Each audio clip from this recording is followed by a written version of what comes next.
जय श्री राम। मैं डॉक्टर राकेश कथुरिया, आपका वैदिक और लाल किताब एस्ट्रोलॉजर। आज हम बात करेंगे सनातन के बहुत ही महत्वपूर्ण और प्रमुख त्यौहार होली की। होली जो है सनातन धर्म का एक अद्भुत त्यौहार है, जो कि मौसम के बदलाव का एक संकेत है। जब हम शरद ऋतु से बसंत ऋतु में प्रवेश करते हैं, और ये त्यौहार भी हमारा धर्म की अधर्म पे विजय को दिखाता है। जो हिरण्यकश्यप राक्षस था, उसका जो पुत्र भक्त प्रहलाद भगवान विष्णु का परम भक्त था, और वो राक्षस भगवान विष्णु से शत्रुता रखता था, और इस कारण वो अपने पुत्र प्रहलाद को बहुत प्रताड़ित करता था और उसको मारने की कोशिश करता था, लेकिन वो हर बार बच जाता था। तो एक बार उसने अपनी बहन होलिका को कहा कि इसे अपनी गोद में लेकर अग्नि में बैठ जाओ, ताकि ये जल के भस्म हो जाए, क्योंकि होलिका को वरदान था कि वो अग्नि से जल नहीं सकती। और होली का त्यौहार इसी को दर्शाता है। होलिका भक्त प्रहलाद को अपनी गोद में लेकर बैठ गई और अग्नि प्रज्वलित कर दी। लेकिन कहते हैं ना, जाको राखे साइयाँ, मार सके ना कोई, बाल ना बांका करी सके, जो जग बैरी होए। भगवान विष्णु की कृपा से बाल भी बांका नहीं हुआ भक्त प्रहलाद का, लेकिन होलिका जल के भस्म हो गई और हिरण्यकश्यप आग बबूला हो गया। लेकिन भगवान तो अपने भक्त के लिए अवतार लेते हैं, हर मुसीबत को झेलते हैं। भगवान विष्णु ने नरसिंह अवतार लिया और हिरण्यकश्यप का वध, उसकी सारे जो वरदान थे उनको नष्ट करते हुए, और खंभे से अवतार लेके उसका वध कर दिया, जब ना दिन था ना रात थी। और इस तरह से हमारे धर्म की अधर्म पे, राक्षसों पे विजय हुई, और भक्त प्रहलाद का नाम हमेशा हमेशा के लिए अमर हो गया। इस बार हम बात करते हैं होलिका दहन की, जो कि 3 मार्च 2026 को है। होली से 8 दिन पहले होलाष्टक प्रारंभ हो जाता है। उस समय प्रकृति में बहुत ज़्यादा अग्नि तत्व की प्रधानता होती है। नकारात्मक शक्तियाँ जो हैं वो बहुत ज़्यादा बढ़ जाती हैं।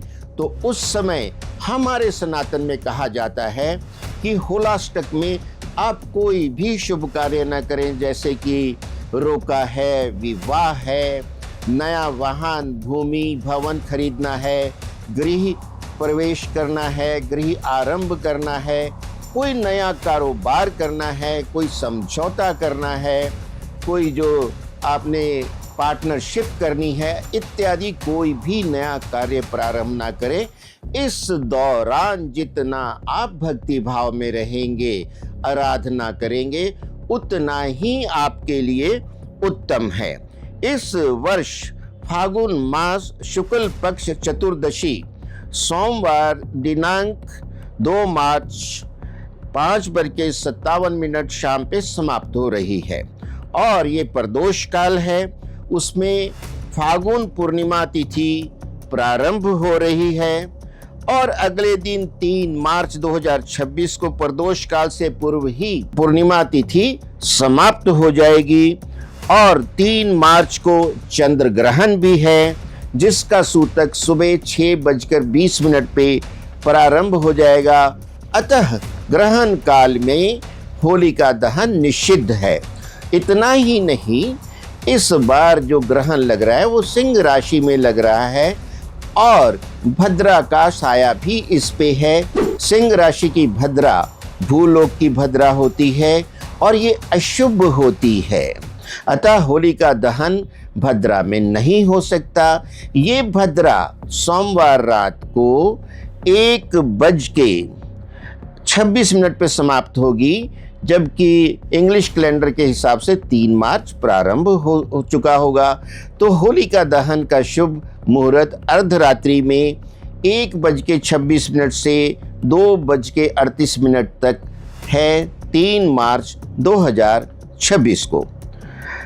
आप जो धुलंडी रंगों का जो त्योहार है वो सुबह से प्रारंभ कर सकते हैं, मंगलवार सुबह 3 मार्च को, और दोपहर लगभग 1 बजे तक इसे समाप्त कर लें, क्योंकि चंद्र ग्रहण का स्पर्श दोपहर में 3:21 पे हो रहा है और इसका मोक्ष संध्या को 6:47 पे होगा, जबकि प्रतिपदा तिथि प्रारंभ हो चुकी होगी और जो पूर्णिमा है समाप्त हो चुकी होगी।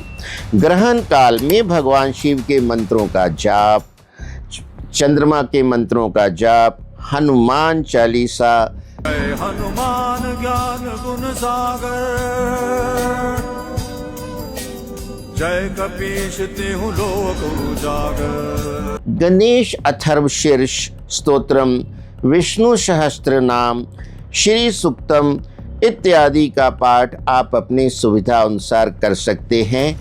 लेकिन मैं आगे बात करूंगा कि राशियों के अनुसार हमें क्या करना चाहिए।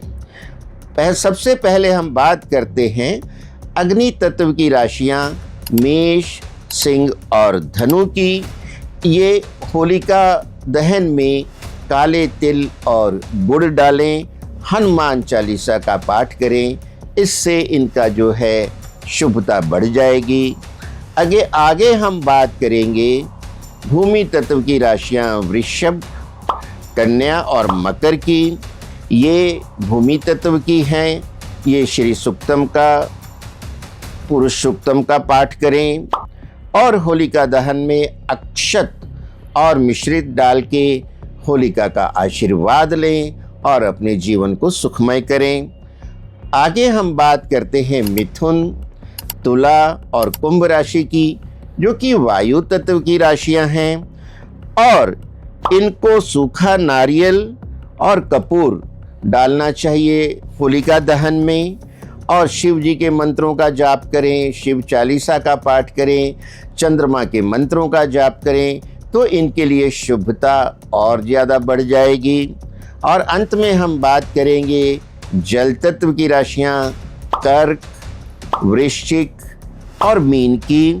ये जो हैं शिव जी के मंत्रों का जाप करें, शिव चालीसा पढ़ें और सरसों और जौ के दाने होलिका दहन में समर्पित करके आशीर्वाद लें और अपने जीवन को अच्छा करें।